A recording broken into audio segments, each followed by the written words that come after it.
Welcome, everyone. I'm Dr. Carmen Puliafito, and I have here today at Retina Synthesis, Professor Kevin Blinder of the Retina Institute in St. Louis, also a professor at Washington University School of Medicine. Kevin, welcome back to Retina Synthesis. Well, thanks for having me, Carmen. Appreciate it. You were the protocol chairman for Protocol AK, Home OCT, on the network, and gave an excellent summary of the findings of this trial at the ASRS meeting. Can you tell us about home OCT and why it's important for the average retina specialist? Well, I think it's a breakthrough technology. It's from Notal under Kester Nan, who's been very cooperative with our trials. And really, we're building on the foundations that you made, Carmen. You know, being one of the founders of OCT technology, we appreciate what you contributed to this area. So I think that home OCT is going to be something that's really going to play a role in our treatment algorithm in the future. It's something that patients can keep in their home, and it's a light device. To set up is very easy. The whole system calibrates on its own, takes the refractive area, the axial length, just to the position of the head as well, and essentially takes a spectral domain OCT, average time 40 seconds per eye. It does 88 B scans, 34 microns apart, within a 10 degree area, or 3 by 3 millimeter area focused on the fovea. Well, so I think that this technology is going to enable us to really follow the fluid curves of these patients, detect when patients have changes in their fluid. It assesses the intraretinal fluid and subretinal fluid status. It can enable us to go longer in duration between visits if the retinas stay dry, or it may allow us to bring patients in sooner when they're having trouble, when they're already on a treat and extend protocol. So there were previous trials of the Notel device, but the network study that you headed really looked at how practical it would be to do a clinical trial to validate this clinical application. Can you tell us about the design of the protocol?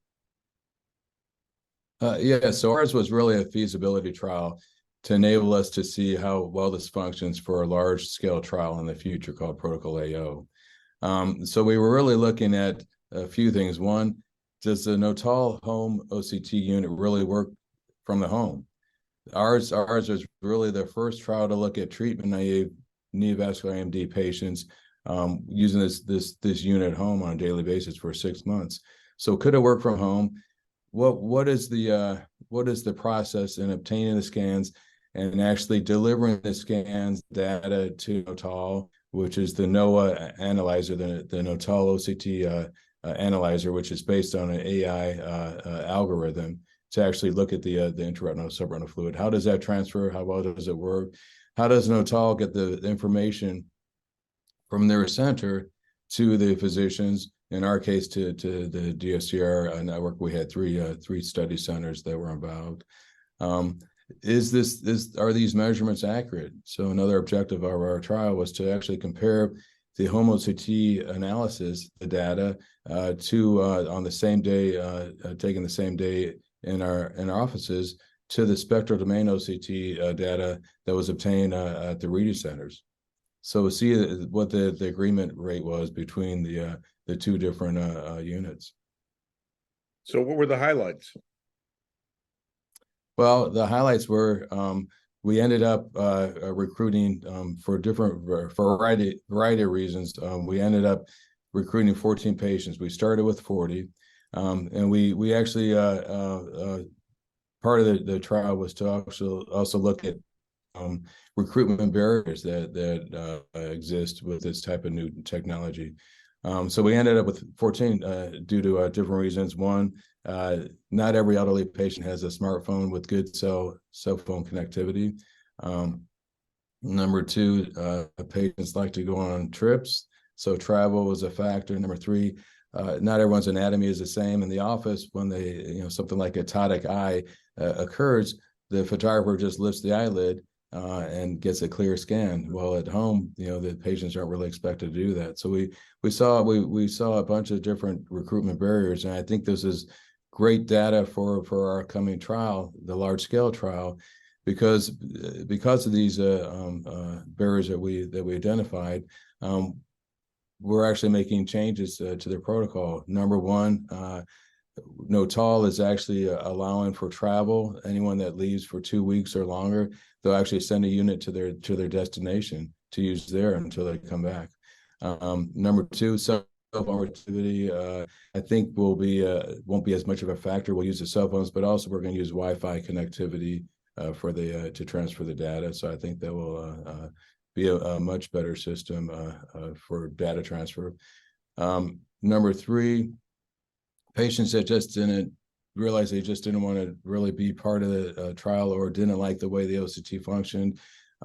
Two things. One, we're going to have OCT units in the office.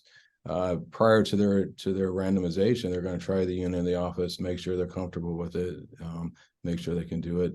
And number two, for consent purposes, we're going to have a 10-day duration for the patients to think about it, and we'll call them back and see how they're thinking. What this will be actually after their first injection. They'll get the injection, then they're not randomized yet, and then they'll decide 10-day duration if they really want to be part of the trial. That way, we won't have unnecessary dropouts in the trial.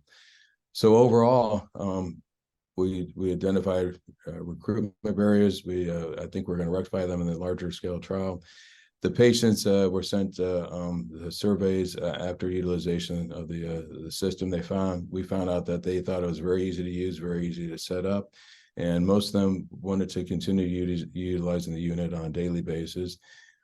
We had a 6-month duration for the trial. We had about 5.7 mean injection rate for the duration, 5.7 injections for the 6-month trial. We had a mean of 6.4 scans per week, so almost daily, which is pretty good.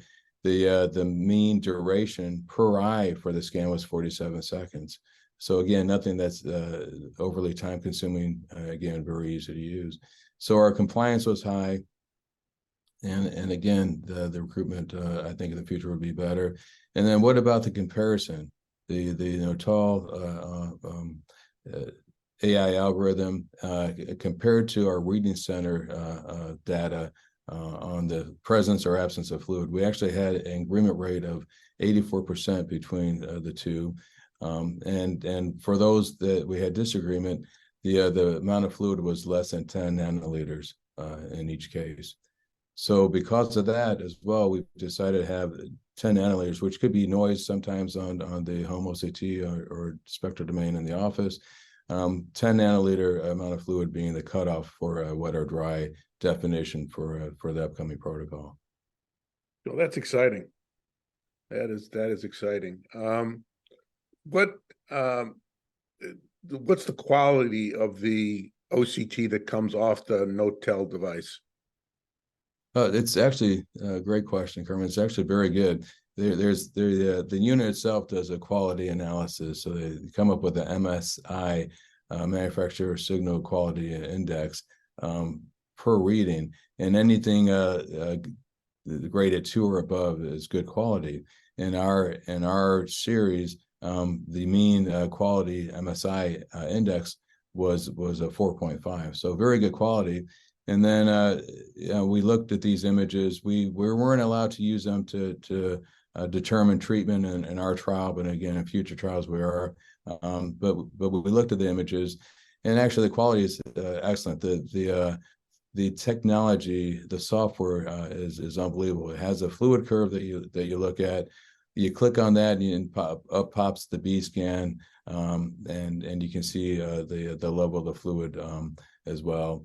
And you can, again, we compare this to the spectral domain in office, but the technology is wonderful. You click on different days, you get different B scans that pop up, and we can set the alert system again for the future trial to 10 nanoliters, and we're going to have it where if it's 10 nanoliters or are above 3 days in a row, it sets off alert to the physician. If it's 20 nanoliters or greater one time, then it sets off an alert. So I think the quality of images are great. The technology works well, and I think we're going to be able to treat patients more efficiently, more effectively, and also have a little fun with it too with this new technology. Tell us a little bit about the planned clinical trial, the AO clinical trial. So, under the direction of DRCR Retina Network, of course, with Dan Martin and Jenny Sun as co-chairs, which we're very involved with AK. The upcoming trial is called Protocol AO, and Christina Wang is going to be the chair of this one. And it's going to look at home OCT data technology versus the normal treat and extend treatment protocol that most of us use nowadays. So it's going to be a one-to-one randomization between the two, and we're going to see how it compares the newer technology to really the standard of care treat and extend. We're going to look at treating patients, treatment of neovascular nAMD, and utilizing Faricimab for our drug of choice. So the latest drug with the latest imaging technology, an amazing combination. Right. Do you think that the alerts will be too disruptive to practice? How will physicians incorporate alerts in getting patients back in or in evaluating them for treatment?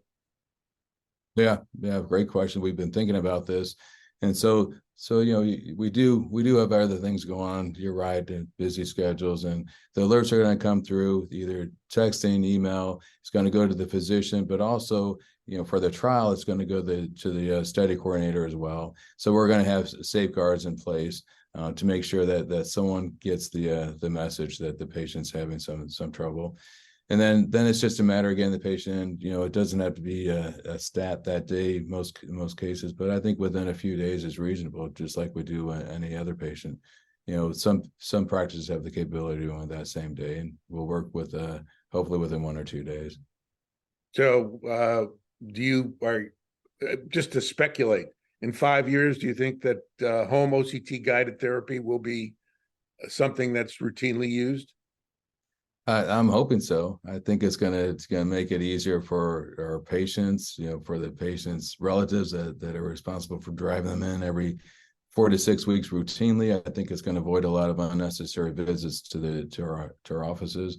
I think for us also, it's going to make it a lot easier, make our lives easier, and treat patients more effectively. So for those patients that do extremely well, and maybe we're over treating, we can really delay their visits and space out their visits to our office, make it a lot easier. For those patients that we have on a longer duration, all of a sudden they have a problem, I think we can get them in a lot sooner than normal and get them treated appropriately, and hopefully save more vision that way. Well, that's great. Thank you so much, Kevin, for sharing this important and exciting news about a new direction in treatment management. Thank you. Well, thank you, Carmen.